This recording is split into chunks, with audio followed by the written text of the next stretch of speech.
Surat district કોર્ટને 5000 kilo RDX બોમ્બની ધમકી આપતો email મોકલનાર આરોપીને સુરત શહેર સાયબર ક્રાઇમ બ્રાન્ચે ઝડપી પાડ્યો છે. તો આરોપીએ અન્ય વ્યક્તિના મોબાઈલનો ઉપયોગ કરીને ધમકીભર્યો ઈમેલ મોકલ્યો હોવાનું તપાસમાં સામે આવ્યું છે. સુરત શહેર સાયબર ક્રાઇમ બ્રાન્ચની મોટી સફળતા મળી હોય તેમ સુરત ડિસ્ટ્રિક્ટ કોર્ટના ઈમેલ પર કોર્ટમાં 5000 kg RDX બોમ્બ લખી ધમકી મોકલનાર આરોપી મૂળ બિહારના દરભંગાનો અને હાલ કતારગામ વેટ રોડ પર બહુચરનગરમાં રહેતા રમણ રામબાબુ સતન મિશ્રાની પોલીસે ધરપકડ કરી છે. ટેકનિકલ તપાસના આધારે આરોપી સુધી પહોંચેલી પોલીસે ખુલાસો કર્યો હતો કે આરોપીએ અન્ય વ્યક્તિના મોબાઈલ ફોનમાંથી આ ઈમેલ મોકલ્યો હતો. પોલીસે લોકોને અપીલ કરી છે કે પોતાનો મોબાઈલ અજાણ્યા વ્યક્તિને ઉપયોગ માટે ન આપે અને હંમેશા ફોનને લોક રાખે. સુરત શહેર સાયબર ક્રાઇમ બ્રાન્ચને ખૂબ મોટી સફળતા મળી છે. તારીખ 13 જુલાઈ 2026ના રોજ સાંજે 6:13:19 ડિસ્ટ્રિક્ટ કોર્ટના ઓફિશિયલ ઈમેલ આઈડી ઉપર એક ઈમેલ આવેલો હતો, જે ઈમેલમાં 6 શબ્દોમાં કોર્ટમાં 5000 કિલો RDX બોમ્બ, કોર્ટમાં 5000 kg RDX બોમ્બ એવો ઈમેલ મળ્યો હતો. બનાવની ગંભીરતાને ધ્યાને રાખીને તાત્કાલિક BDDSની ટીમ, ક્રાઇમ બ્રાન્ચની ટીમ, SOGની ટીમ અને લોકલ પોલીસ સ્ટેશન સહિત ઉચ્ચ અધિકારીઓ ડિસ્ટ્રિક્ટ કોર્ટ પહોંચી ગયા હતા અને પ્રોપર BDDSના માધ્યમથી આખું બિલ્ડિંગ થરલી સર્ચ કરવામાં આવ્યું હતું. સાથે સાથે સાયબર ક્રાઇમના ડીસીપી એમની ચુનિંદા અધિકારીની ટીમ પણ ત્યાં પહોંચી હતી અને ઈમેલ બાબતે તમામ ડિટેલ્સ જે ડિસ્ટ્રિક્ટ કોર્ટના જે ઈમેલ આઈડી પર જે ઈમેલ આવ્યો હતો એની તમામ ડિટેલ્સ મેળવવામાં આવી હતી. અને એ બાદ સાયબર ક્રાઇમના DCP Vishakha Jain, police inspector KP Gameti અને અમારી આખી ટીમ સાયબર ક્રાઇમની ટીમ આ જે ઈમેલ આવેલો હતો એનું ટેકનિકલ એનાલિસિસમાં લાગેલી હતી અને સાથે સાથે બનાવ અનુસંધાને એક FIR સાયબર ક્રાઇમ પોલીસ સ્ટેશનની અંદર ભારતીય ન્યાય સંહિતાની કલમ 351 અને 353 સાથે સાયબર ટેરરિઝમની IT એક્ટની કલમ 66F મુજબ ગુનો દાખલ કરવામાં આવ્યો હતો. અને એની અંદર આ ટેકનિકલ એનાલિસિસ અને સાથે જે ટેકનિકલ એનાલિસિસના અંતે પોલીસે જે થરલી હ્યુમન ઇન્ટેલિજન્સ અને વોચમાં રહીને સાયબર ક્રાઇમની ટીમે એક આરોપી, આ બોમ્બ થ્રેટનો ઈમેલ કરનાર આરોપી રમણ રામબાબુ સતન મિશ્રા એને પકડવામાં સફળતા મળી છે. રમણ રામબાબુ સતન મિશ્રા છેલ્લા 10 વર્ષથી સુરતમાં રહે છે. એ મુખ્ય બિહારનો વતની છે, બિહારના દરભંગા જિલ્લાનો વતની છે. રમણ છે એ મેરિડ છે, એની પત્ની અને એની 2 બાળકો એની સાથે છે.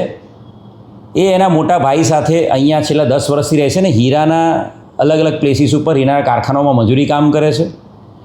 છેલ્લા 3 મહિનાથી એની પત્ની એની સાથે અહીંયા રહેવા આવી હતી 2 બાળકો સાથે બિહારથી, અને ત્યારથી ઘણા લાંબા સમયથી એ નોકરીએ હીરાના કામમાં મજૂરી કામ પર જતો નહોતો અને ઘરે બેસીને મોબાઈલ મારફતે એ YouTube અને Instagram પર રીલ્સ જોતો હતો.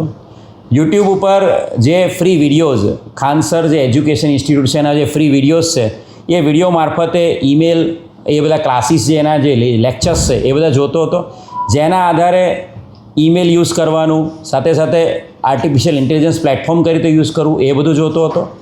અને ઇન્સ્ટાગ્રામની રીલો ઉપર જે અલગ જગ્યા ઉપર જે બોમ્બ થ્રેટના ઈમેલ્સ છે અલગ જગ્યા પર ગુજરાત રાજ્યમાં અને અન્ય રાજ્યોમાં જે આવેલા છે એની ઇન્સ્ટાગ્રામ રીલ્સે જોતો હતો.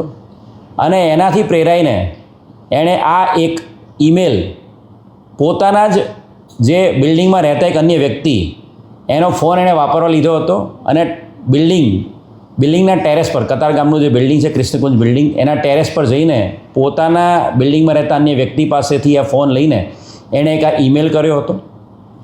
હાલ જે એની પૂછપરછ કરી છે એ પ્રમાણે એણે કન્ફેસ કર્યું છે કે આ પોતાના જે નોન પર્સન છે બિલ્ડિંગમાં એના ફોનમાંથી એણે ઈમેલ કર્યો હતો. એ ફોન તો કબજે કરવામાં આવ્યો જ છે, પણ સાથે જે આરોપી છે રમણ મિશ્રા, એનો ફોન પણ કબજે કરવામાં આવ્યો છે અને એના ફોનમાંથી સુપ્રીમ કોર્ટના ઈમેલ આઈડી ઉપર ઈમેલ કરતો એક ડ્રાફ્ટ પણ મળી આવેલો છે. અને જેની અંદર એની પ્રાથમિક પૂછપરછમાં જે રીતે એણે ડિસ્ટ્રિક્ટ કોર્ટમાં બોમ્બની ધમકીનો જે ઈમેલ કર્યો હતો એ પ્રકારનો સુપ્રીમ કોર્ટમાં ઈમેલ કરવાની પણ એની તૈયારી હતી. એ જે સુપ્રીમ કોર્ટને જેણે ઈમેલ કરેલો હતો એની અંદર જે ડ્રાફ્ટ તૈયાર કર્યો હતો એમાં એક લાઈન એણે અંગ્રેજ હમારે કંટ્રી કો બરબાદ કરકે ગયે, અને ત્યારબાદ એની જે પૂછપરછમાં એવું કહે છે કે હું આ જ પ્રકારનો ઈમેલ કે ભાઈ અહીંયા RDX બોમ્બ મૂકેલો છે સુપ્રીમ કોર્ટમાં, એ પ્રકારનો ઈમેલ કરવાનો હતો. ખૂબ મોટી સફળતા બોમ્બ થ્રેટના આ જે ઈમેલ જે થયો હતો ડિસ્ટ્રિક્ટ કોર્ટ એને ડિટેક્ટ કરવામાં સુરત શહેર સાયબર ક્રાઇમ બ્રાન્ચને મળી છે. સર, આરોપી કેટલું અભ્યાસ કર્યો છે અને આ મેલ કરવાનું કારણ શું? આજે આરોપી છે રમણ રામબાબુ સતન મિશ્રા, એ બિહાર દરભંગાનો રહેવાસી છે. એના પિતા ત્યાં દરભંગા બિહારના ધનુવારા ગામમાં ખેતીકામ કરે છે, એની માતા ઘરકામ કરે છે. પરિવારમાં એ લોકો 2 ભાઈ ને 2 બહેન છે. એની બંને બહેનો છે ત્યાં બિહારમાં જ રહે છે અને 2 ભાઈઓ છેલ્લા ઘણા વર્ષોથી અહીંયા જ સુરત શહેરમાં કતારગામ વેડ રોડ પર કૃષ્ણકુંજ બિલ્ડિંગમાં રહે છે. આ આરોપી છે એ ઇનિશિયલી એના ભાઈની સાથે હીરાના મજૂરી કામમાં ને બધે જતો હતો અને અહીંયા ભાડાના રૂમમાં કૃષ્ણકુંજ બિલ્ડિંગમાં રહેતો હતો. છેલ્લા ઘણા સમયથી એણે આ હીરાના કારખાનામાં જે મજૂરી કામ કરતો હતો એ બંધ કરી દીધું છે. એના પત્ની જે છેલ્લા 3 માસથી એના 2 બાળકો સાથે અહીંયા આવે છે, એના 2 બાળકો છે, એક નાનું બાળક 8 વર્ષનું ને એક બાળક 3 વર્ષનું છે. એના પત્ની જ્યારથી રહેવા આવ્યા ત્યારથી વારંવાર એના પત્ની એને નોકરી બાબતે મજૂરી કામ કરવા જવા માટે પણ કહેતા હતા અને એ કશું પણ ઘરે કરતો નહોતો. બિલ્ડિંગમાં રહેલા અલગ અલગ લોકો પાસેથી ઇન્ટરનેટ માટે હોટસ્પોટ માંગતો હતો અને હોટસ્પોટનો ઉપયોગ કરીને સતત સોશિયલ મીડિયા ઉપર, યુટ્યુબ ઉપર અને ઇન્સ્ટાગ્રામ ઉપર રીલ્સ અને વિડીયોઝ જોયા કરતો હતો અને સાથે સાથે ઈમેલ કરવાનું, AI પ્લેટફોર્મ પર કઈ રીતે કન્ટેન્ટ બનાવવાનું એ બધું શીખતો હતો અને આખો દિવસ એ આ જ કામ કરતો હતો. અને ઇન્સ્ટાગ્રામ ઉપર જે અલગ અલગ રીલો, જે બોમ્બ થ્રેટના ન્યૂઝ અનુસંધાને જે આવેલી હોય એનાથી પ્રેરાઈને એ પોતે પણ આ ઈમેલ કરવા માટે પ્રેરાયેલો હતો અને એણે આ ઈમેલ કર્યો હતો.